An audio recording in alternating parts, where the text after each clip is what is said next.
first, as I say, I did not realize that. I only knew with increasing certainty from day to day that at last I had found a talisman for counteracting failure and inertia and discouragement, and that it worked. That was quite enough for me. My hands and my days were so full that there was no time for introspection. I did sometimes drop off to sleep after doing in a short while what once would have seemed to me a gigantic task, thinking, like the old lady of the nursery rhyme, "This is none of I." But I was reaping the rewards, beyond doubt.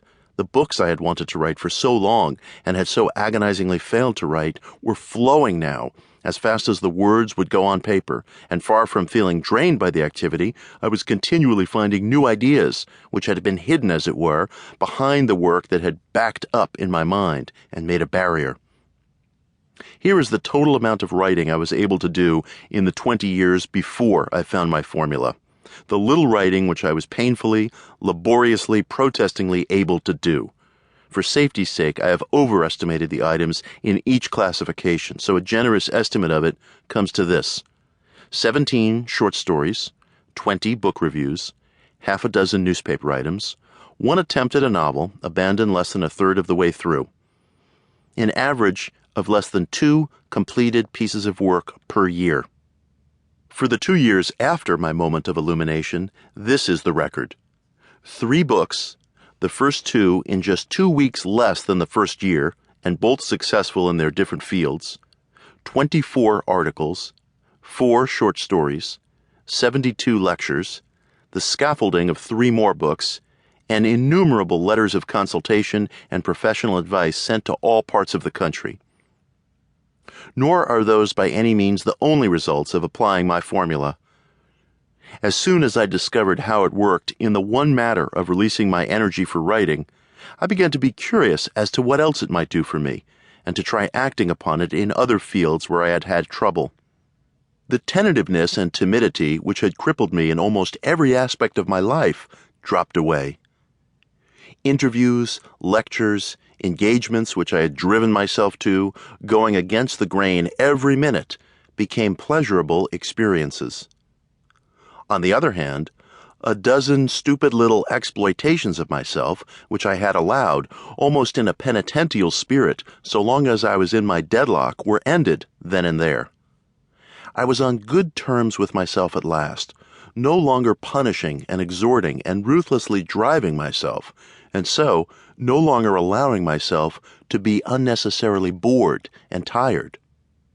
Although my formula had worked with such striking consequences for me, I told very few of my friends about it.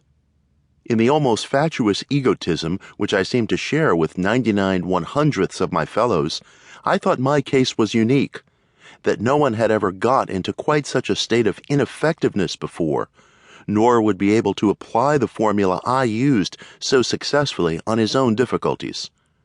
From time to time, now that I was no longer living in such a state of siege as made me blind to all outside happenings, I did see indications here and there that another was wasting his life in much the same way that I had wasted mine. But I had had the good fortune to emerge, and so, I thought, would he in good time. Except for chance, I would never have thought of publicly offering the simple program which had helped me so.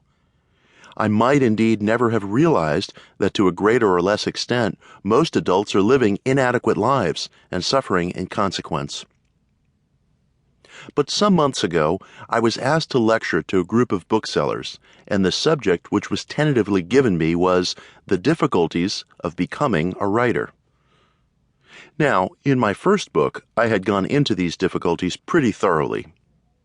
I had no desire to read a chapter from an already published book to an audience the members of which were in a little better way to have read the chapter than almost any other group would have been.